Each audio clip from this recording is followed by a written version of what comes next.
Thank you so much for joining me this afternoon. I'm super excited to be here with all of you in Las Vegas. I've been here the last 3 years, and it's exciting to see the number of people increase every year. I think this is the largest Identiverse ever, I heard. So thank you for taking time out of your busy schedule to spend some time with me. Today I'll be presenting on the pandemic of risk perception, how we can better understand, or how we can use understanding human behavior to better identity security for our industry. So for those who don't know me, I'm Sarah Handler. I'm currently the PM at Netflix for identity on the security engineering team. I've spent a lot of my career thinking about identity, thinking about risk. Previously, when I was at Microsoft, spent a lot of time thinking about identity compromise. And over the last 3 years, I think probably like most of us, there's been some stuff happening in the world. And I've thought a lot about the pandemic and the parallels between how we have responded to the coronavirus pandemic and how we as an industry are responding to identity security challenges. And while on its face, they may seem incredibly different, but we've seen what has happened with faulty risk perception over the last few years and how it has had literal impact on people's lives with COVID. Millions have died, millions have been disabled, including, unfortunately, many in our community. So how can we learn from this incredibly salient example of faulty risk perception and use those learnings to improve how we perceive risk when it comes to identity security? Before we dive in, I think it's good to baseline when we use the word risk. Risk is thrown around to mean a number of different things, and thanks to our friends at Oxford Dictionary, it is a pretty broad definition. All risk is a situation involving exposure to danger. That could be being in a situation where you might get sick. That could mean I don't have MFA on my bank. It can mean lots of different things. But it is distinct from risk perception. So risk perception is our ability to actually identify risk. This is subjective, right? This is on each of us to be able to perceive risk. For many people, including many non-technical people, all risk perception is what is the likelihood that this bad thing is going to happen to me? Now, we perceive risk all the time, right? Even if we're not thinking about it as part of our daily lives. Where we get into trouble is when risk perception and the actual risk are different. And see this show up in many different ways, most certainly when it comes to understanding identity threats and the pandemic. So let's use an example that all of us had to face. Being in Las Vegas in the US, you probably got here one of two ways, maybe a combination. It was a plane and or a car. So what's our risk in getting to Identiverse on these modes of transit, right? This is actually a very emotional decision. How many of you have ever been afraid getting in the car because you just think car deaths are so likely? 0 hands. How many of you have ever been afraid of flying? Many more hands, right? But the data doesn't prove this out. We know that the risk of dying in a car crash is about 1 in 5,000 versus in a flight, 1 in 11 million. These numbers are hugely different. And yet, many of us, including those of us who are rather data proficient, like I think many in this room, still perceive risk with flying, more so than we do with driving.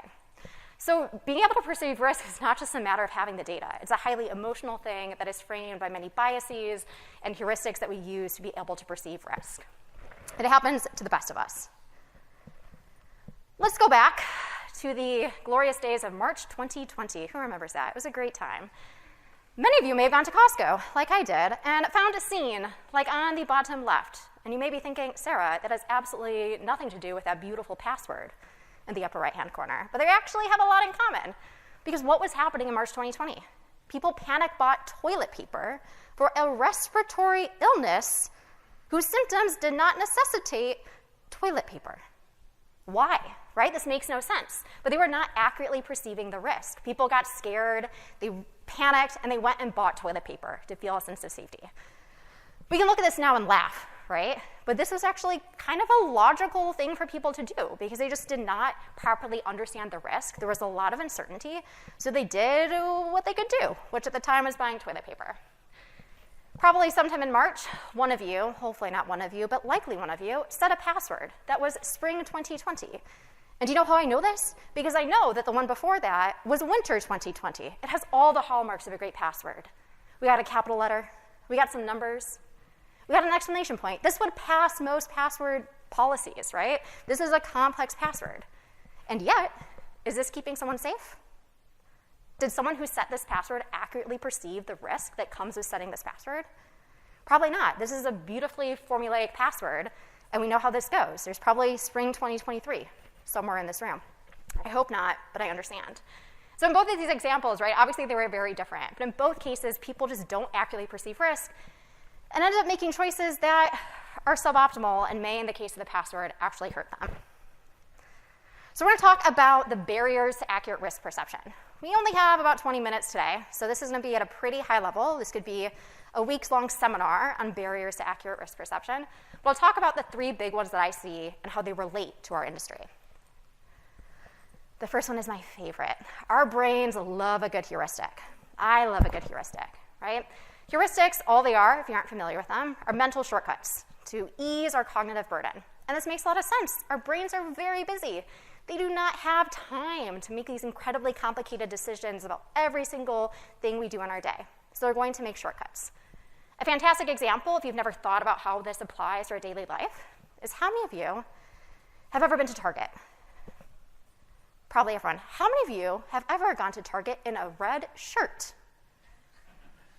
How many of you then were identified falsely as an employee, right? Because we know people at Target, their heuristic is person in red shirt equals employee. It's actually a pretty good heuristic. It's usually right. What are the consequences of being wrong? An awkward encounter, right? That's about it. Not too much risk involved in being wrong with that one. That heuristic generally serves them well. We know that there's many heuristics that, when are incorrect, are going to actually literally put us in danger. And that's what we see a lot in our industry. So a few examples and why we should be able to name them. The first one is the availability heuristic. You also sometimes hear these referred to as biases.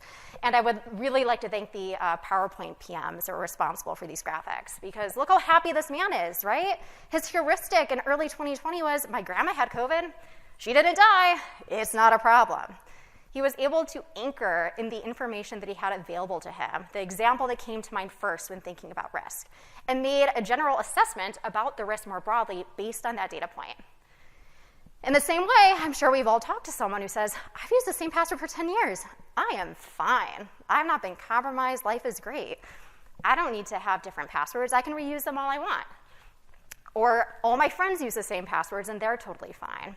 So with this one, and this bias, why it's a problem, is we're only using the data that is available to us, or the anecdotes that come first to our mind, instead of considering the body of evidence. The other interesting thing here is in both of these examples, another type of bias is coming up. Because for both of these, how do you know? How do you know that you don't have a problem, right? I think we've all talked to someone who's like, yeah, I'm totally fine, nothing's going on. Meanwhile, like AOL and Starbucks accounts are compromised. Someone in another country is buying gift cards, right? So how do you know that's not a problem? How do you know that won't be a problem in the future? Same with the example of the grandma. How do you know she's fine? How do you know she won't end up with long-term symptoms? So this bias and this heuristic makes a lot of sense for us to use what's closest to us, but we end up not being able to consider all the evidence. The second one is the anchoring heuristic. And this one is particularly pernicious because people love to anchor onto the first piece of data they hear.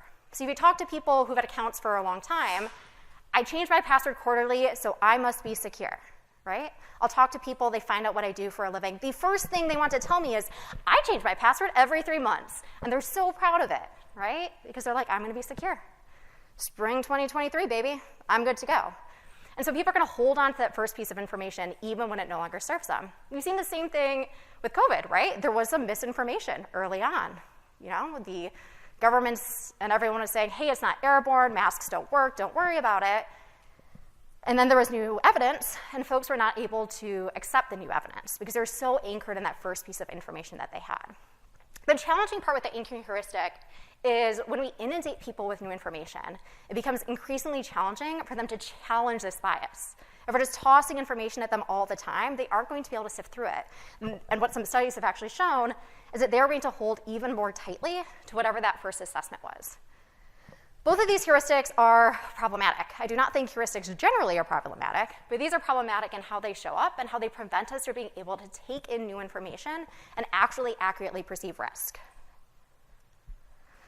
All right, the second barrier to accurate risk perception is poor data presentation and accessibility. Now, I realize, as I say that, I have just shown you a chart. The people in the back, I am sorry. I know you cannot see this. But this thing is from one of the most fascinating studies I've seen around how does the way that we present data to individuals change their perception of that data. So again, we're talking about risk perception, not the actual risk. This came from a group of researchers in Cambridge who, I believe in late 2020, early 2021, wanted to understand how people felt about the risk of dying from COVID. I know this is a little morbid, but the data is really fascinating. And so they took various relative risks of dying from COVID. None of these, as the fact, but just testing out to see how people responded. So they said, hey, you have a 0.1% risk, 1%, 5, 12, and 20. And then they decided to show these in different ways. So I think they gave 5 examples to participants, either as a percentage, so 20% risk, X out of 100, 20 out of 100, X in 1,000, so 200 in 1,000, or 1 in X. In that case, it would be 1 in 5. And what is fascinating is across each of these, there was a very predictable trend here, right? Presenting data as a percentage. So on the y-axis, you see the relative risk rating. So people were asked to rate what is the risk, just based on hearing these numbers, 0 being very low risk, 100 being extremely high risk. So even though, I'll use my little pointer, 20%, this is the exact same risk. This entire chart, the risk is the same the entire time. But if you show it as 20%, people think it's like around 50% risk rating. But if you say 1 in 5, that jumps to about 75%. Like, this is a huge difference in people's ability to perceive risk. But it makes sense, right? If we think about it, how do people interact with numbers? The concrete 2%, while it's true, or 5%, doesn't mean a whole lot to people. But if you say 1 in 20, I can count 20 people. I can count my 20 cousins. I can imagine one of them not being at Thanksgiving next year, right? So being able to give context to these numbers makes a measurable difference in how people interact with them. So I thought this was a very fascinating study, and the flip is also true. You can use this to artificially increase people's perception of risk, just based upon how you show it.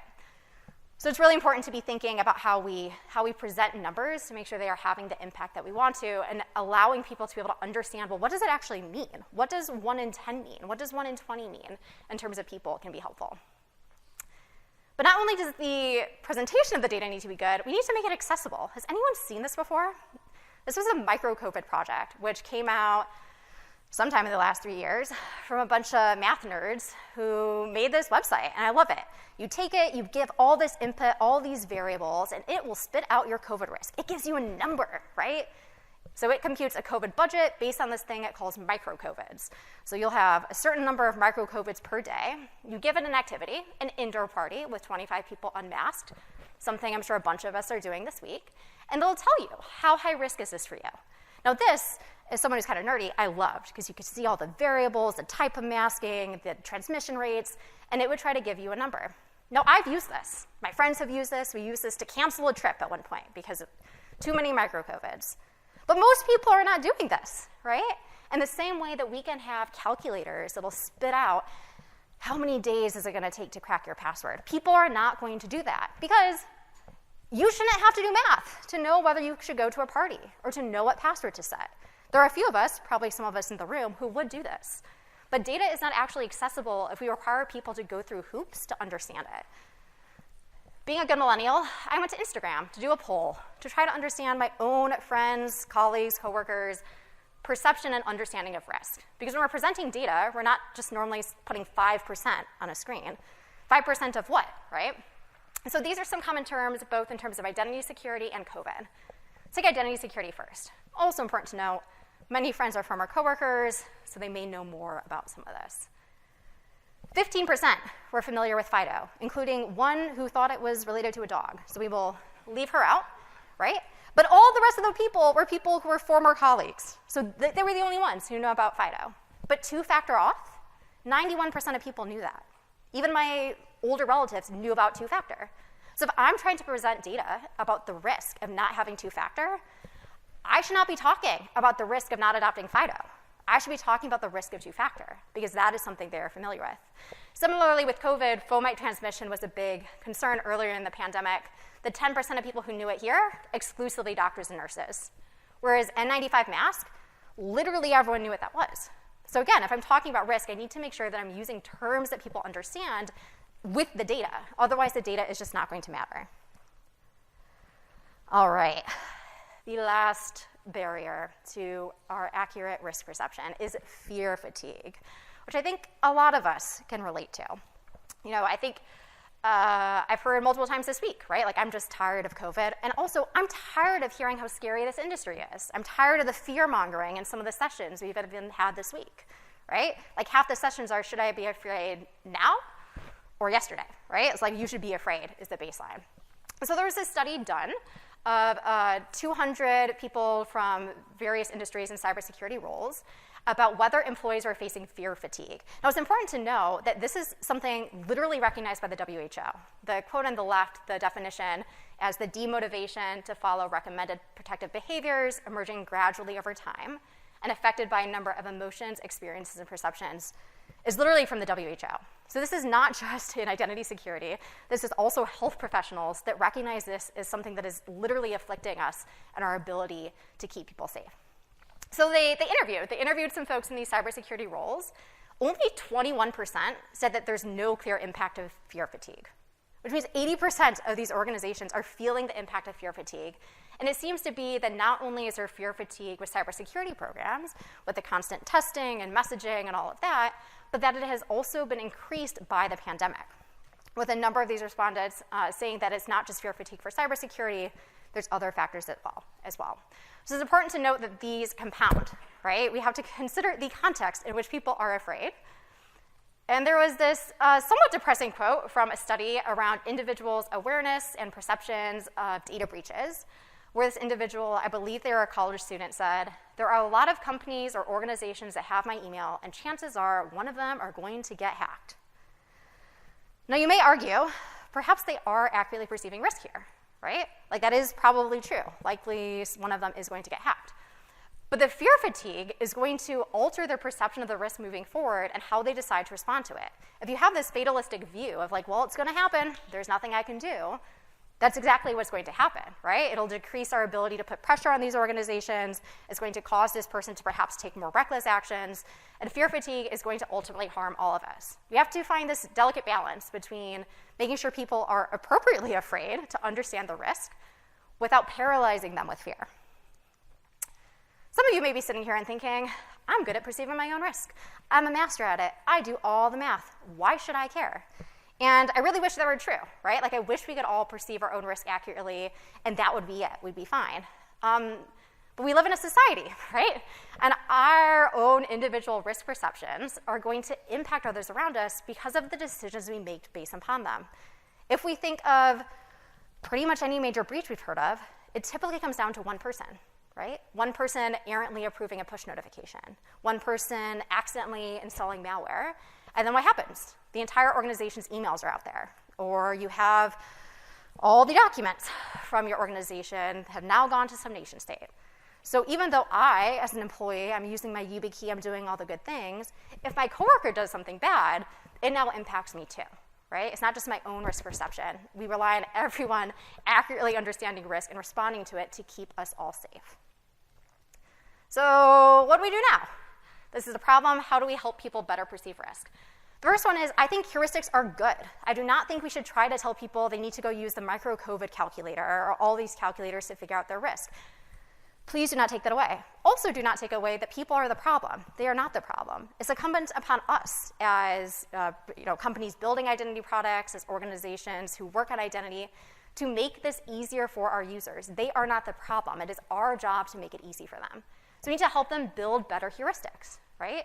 How can we do this in the security space? My easy heuristic, COVID-wise, is if I'm inside, I'm in a mask. Sometimes it's overkill, sometimes it's not, but I'm not going to do the math every time, right? So how do we build better heuristics when it comes to identity security to help people make better decisions? The second is presenting data so that it meets people where they are.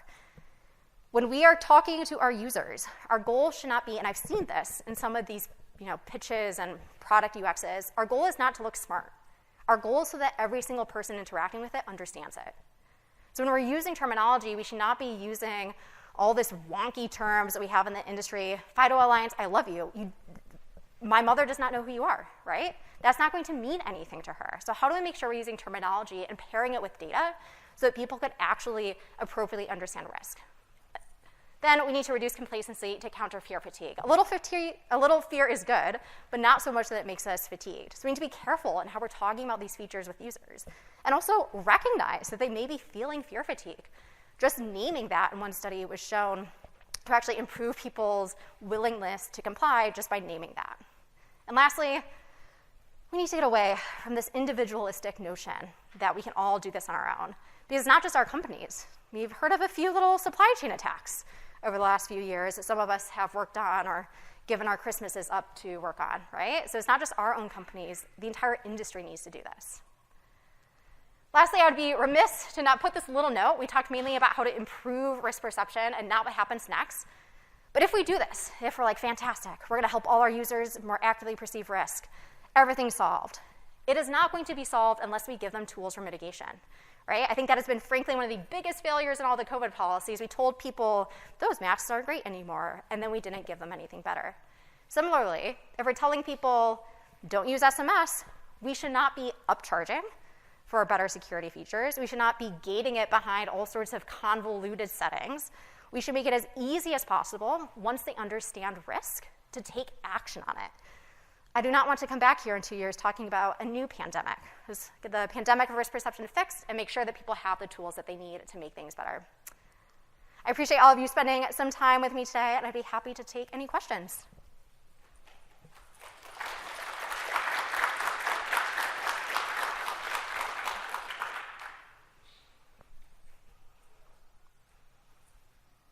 Everyone's just so stunned. You never thought about risk before. Furiously texting people about risk perception. I know what's happening on those phones. Yes, Zach. I went with you, so I could have asked you about this, but I wanted to Oh, wait. Hold on. For the recording's sake, let me give you the mic. It's really short. It's pretty open-ended, and I know it's only a few minutes for questions, but did anything come up about the impact of blame and guilt and shame and stuff? Because obviously there's so many things where it's when you do get all the risk perception stuff, then it's well, okay, now if something bad happens, it's your fault because we gave you everything you needed. And I feel with passwords and stuff, now that there is 2FA, now that there are passkeys, now that there are those things, it's well, if you get hacked, it was your own fault. And I wonder if there's anything about that you came across about motivation to do things when there's a blame attached to it. Yeah, that's a good question. There is. It's very mixed. Some studies show that shame can be incredibly helpful. I frankly do not like shaming people. I do not like the victim blaming that I've even seen in some sessions this week, where it's oh, users got hacked. That's a personal problem for them because it's on us. What is incredibly powerful and what I have seen be done effectively is utilizing social proof, right? Where it's hey, 75% of your friends have MFA turned on, right? Or 9 out of 10 of your friends have MFA turned on. Don't you want to enable it now too? That has been, I think, a more positive, right? It's less shamey, but still has the impact of being able to promote the safer behavior. So shame works, but I think we should use other things that work because it does not feel good. Any other questions? Do you have thoughts on reducing the barrier for people to understand their risk, right? So if I don't know anything about identity or security or pass keys, how does an everyday user, or do you have thoughts about helping an everyday user besides MFA, to make their passwords better and not spring 2023? Yeah, so the question was, are there any thoughts around how we can make it easier for everyday users to understand the risk associated with their behaviors?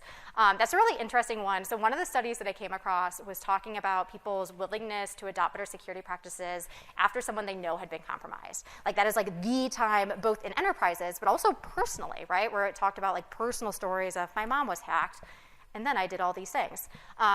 Instagram related, every single time one of my friends is compromised, I know because they post an Instagram story saying, I heard of this new thing called two-factor that would have prevented me to do that. Those were in the 10% who didn't know it before. So there are ways. I think the biggest one that I've come across is making sure that it's in plain language. I'm getting the stop signal, so I'll wrap it up. But yeah, making sure it's in plain language that people can understand and also repeating it. A lot of this was repetition of not just saying the message once because we have to counter those biases that make people want to hold on to what they knew before. Awesome. That's all the time we have today. Happy to chat outside. Thank you so much, folks.